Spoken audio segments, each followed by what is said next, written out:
Hello दोस्तों, आज हम बात करने वाले हैं दुनिया के सबसे इम्पोर्टेंट डेंजरस चेक पॉइंट के बारे में, स्ट्रेट ऑफ हॉर्मूज।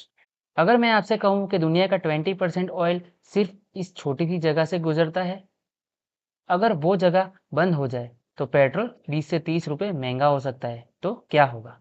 तो आज के वीडियो में हम समझेंगे कि स्ट्रेट ऑफ हॉर्मूज है क्या, इतना इम्पोर्टेंट क्यों है, ईरान ने वॉर के दौरान इसे बंद क्यों कर दिया और इसका इम्पैक्ट वर्ल्ड और इंडियन इकोनॉमी पर क्या पड़ेगा।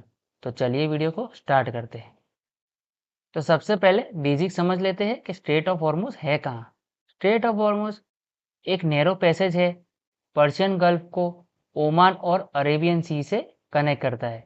इसके नॉर्थ साइड पर है ईरान और इसके साउथ साइड पर है ओमान और यूएई। सबसे नैरो पॉइंट पर ये सिर्फ 33 किलोमीटर वाइड है। सोचो, 33 किलोमीटर, और उसमें से डेली हजारों ऑयल टैंकर्स गुजरते हैं। इसलिए इसे कहते हैं ग्लोबल एनर्जी चेक पॉइंट। अब इसकी थोड़ी सी हिस्ट्री समझ लेते हैं। 1980s में जब ईरान इराक वॉर चल रहा था, तब टैंकर वॉर हुआ था। दोनों कंट्रीज एक दूसरे के ऑयल शिप्स पर अटैक कर रहे थे। तब भी स्टेट ऑफ हॉर्मुज टेंशन में था। बाद में जब जब ईरान और यूएस के रिलेशन खराब हुए, तब तब ईरान ने वार्निंग दी कि अगर हम पर प्रेशर आया तो स्टेट ऑफ हॉर्मुज को बंद कर देंगे। लेकिन ऑफिशियली फुल क्लोजर कभी लॉन्ग टर्म के लिए नहीं हुआ, क्योंकि ईरान को भी इसी रूट से अपना ऑयल एक्सपोर्ट करना होता है। अब सबसे इम्पोर्टेंट सवाल कि ये इतना इम्पोर्टेंट क्यों है। डेली वर्ल्ड का लगभग 20% ऑयल यहाँ से पास होता है। सऊदी अरेबिया, इराक, यूएई और कुवैत, सबका ऑयल यहीं से एक्सपोर्ट होता है। चाइना, ईरान, जापान जैसे कंट्रीज इसी रूट पर डिपेंडेंट है। अगर ये बंद हो जाए तो ऑयल सप्लाई कम हो जाएगी, डिमांड सेम है, तो रिजल्ट होगा प्राइस रॉकेट। और जब ऑयल महंगा होता है तो पेट्रोल महंगा, डीजल महंगा और ट्रांसपोर्ट महंगा, सब चीज़ें महंगी हो जाएगी, तो जिससे इन्फ्लेशन भी हाई हो जाएगा। ये सिर्फ मिडल ईस्ट का इशू नहीं है, ये एक ग्लोबल इशू है। तो अब आते हैं वॉर क्राइसिस पर। रिसेंट कॉन्फ्लिक्ट में जब यूएसए और इजराइल ने ईरान पर स्ट्राइक किया तो टेंशन एस्केलेट हो गया।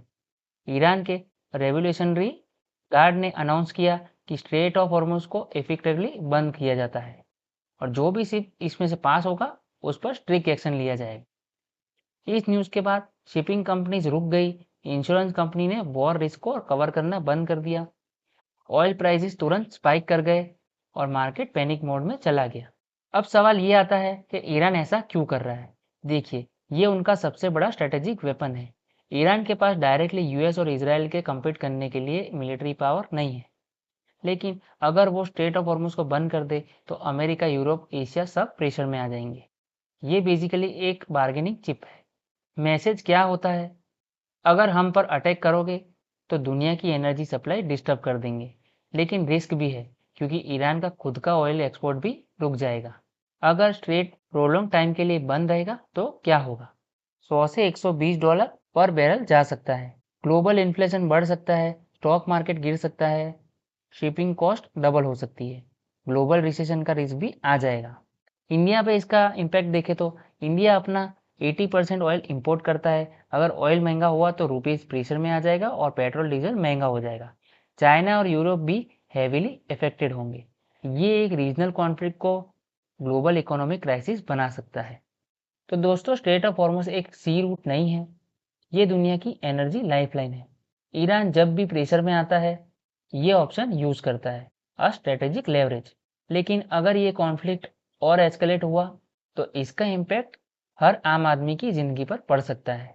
अब आप कमेंट करके बताइए, क्या आपको लगता है ईरान लॉन्ग टर्म तक स्ट्रेट ऑफ हॉर्मुज को बंद रखेगा या सिर्फ एक प्रेशर टैक्टिक है? ये वीडियो सिर्फ एजुकेशनल पर्पस के लिए है, कोई इन्वेस्टमेंट एडवाइस या और कोई एडवाइस नहीं है। मैं कोई सेबी रजिस्टर्ड इन्वेस्टमेंट एडवाइजर नहीं हूँ। आप कोई भी डिसीजन लेने से पहले अपने फाइनेंशियल एडवाइजर से सलाह जरूर लें या अपनी खुद की रिसर्च करें। तो चलिए दोस्तों, थैंक्स फॉर वॉचिंग। अगर वीडियो पसंद आया हो तो वीडियो को लाइक करें, चैनल को सब्सक्राइब करें। मिलते हैं नेक्स्ट वीडियो में।